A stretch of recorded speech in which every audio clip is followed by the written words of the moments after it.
pour renforcer la pertinence de l'enseignement technique et professionnel au niveau secondaire et universitaire dans les secteurs prioritaires porteurs d'emplois tels que sont l'agriculture, les BTP, les mines et les industries extractives. Tel que l'objectif principal du projet d'éducation pour la qualité et la pertinence des enseignements au niveau secondaire et universitaire, PEC-PSU. Cette capsule vidéo est réalisée non seulement dans le but de permettre le renforcement et la continuité d'apprentissage en période de crise, mais également en période normale pour la formation des enseignants et l'amélioration de la qualité des enseignements techniques en République démocratique du Congo. Bonjour et bienvenue à la session de la description du métier d'un technicien en construction de bâtiments. Avant tout, j'aimerais commencer par définir le technicien en construction de bâtiments. Le technicien en construction de bâtiments travaille sur le chantier. Il organise, prépare, réalise et assure le suivi de l'ensemble des travaux des grosses œuvres. Par appellation, le technicien en construction de bâtiments peut aussi être appelé contremaître, conducteur des travaux, autrement maître maçon. Nous allons ainsi poursuivre notre session de la description du métier en présentant les différentes tâches que doit réaliser le technicien en construction de bâtiments. Exécuter les travaux des fouilles des fondations, construire la fondation, élever les murs, réaliser les œuvres simples, installer les portes et fenêtres, enduire les murs, installer le chantier, réaliser les ouvrages en béton armé, construire les escaliers, assurer la gestion du chantier, réaliser l'implantation de l'ouvrage, superviser les travaux, on comprend les travaux de finition et connexes, démolir les murs, procéder au repli des chantiers, rédiger le rapport journalier. Sans tarder, nous allons passer à la première tâche. Elle consiste à exécuter les travaux des fouilles des fondations. Voici les opérations à réaliser dans cette tâche. La première étape dans la fouille des fondations est l'évaluation du terrain. Il ne suffit pas d'avoir un terrain plat pour que le sous-sol soit de bonne qualité. Pour cela, un technicien effectue une étude de sol pour déterminer sa composition et établir quel type de fondation sera nécessaire. L'étude du sol se réalise en sondant le sol en plusieurs points du terrain pour connaître la nature du sol et prévenir l'éventuelle présence d'anomalies dans le terrain. L'étude peut se faire avec un engin ou avec d'autres outils adéquats. Et les données du technicien sont analysées par un géotechnicien. Nous saurons alors à quelle profondeur le sol est suffisamment porteur d'un bâtiment. Le bureau d'études d'armature peut alors concevoir la solution armaturale du bâtiment, composée d'une étude béton armé et de la prescription de toutes les armatures spécifiques à votre projet. On creuse enfin les fouilles des fondations. Ce sont des tranchées d'une profondeur et d'une largeur adaptées à la nature du terrain pour recevoir les armatures des fondations. Les armatures sont placées sur les fonds des fouilles de manière à se recouvrir. La dimension de ces armatures, qui sont définies par la charge de votre bâtiment et la nature du sol, sur la stabilité, la résistance et la pérennité de votre construction. Les armatures de liaison rapide sont installées pour lier durablement les éléments de fondation entre eux.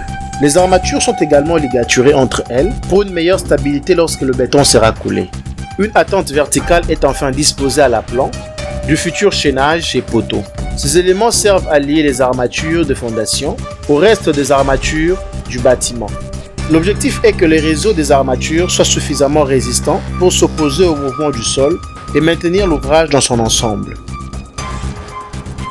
Du béton est coulé pour enrober toutes les armatures de fondation en ne laissant exploitables que les armatures d'attente. Des rangées de parpaings sont montées et des chaînages verticaux sont coulés. Arrivé à cette étape, le plancher est posé et le chaînage périphérique sont mis en place. Ils sont comme pour la fondation, liés entre eux avec les armatures de liaison pour solidariser chaque armature. Pour fixer le tout, on ligature solidement toutes les armatures ensemble avec le fil ligaturé, communément appelé le fil de fer. Les dernières armatures sont installées, à savoir le treillis soudé et le chapeau de plancher. Puis le béton du plancher est coulé sur toute la surface en une seule fois.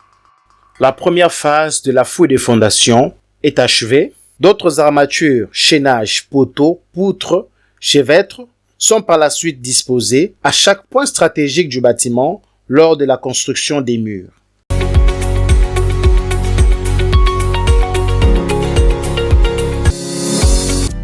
Terrasser. Niveler le terrain. Renforcer le sol. Poser un film géotextile. Stabiliser le sol. Taluter le terrain. Niveler le sol. Remblayer le terrain. Nous présentons également les conditions de réalisation basées sur le degré d'autonomie.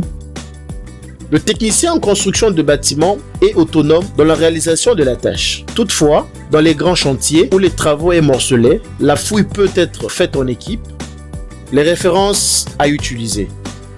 Le technicien se réfère à des plans et des devis.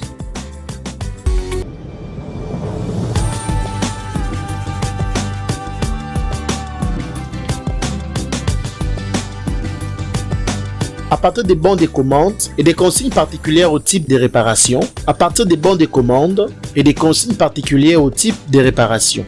Passons aux conditions environnementales. Le travail s'est fait à l'intérieur et à l'extérieur. Les risques sont les chutes et les brûlures, voire même les poussières. Le matériel à utiliser. Les travaux sont réalisés à l'aide des outils tels que le fil, le bois, les bêches, la pioche et la pelle.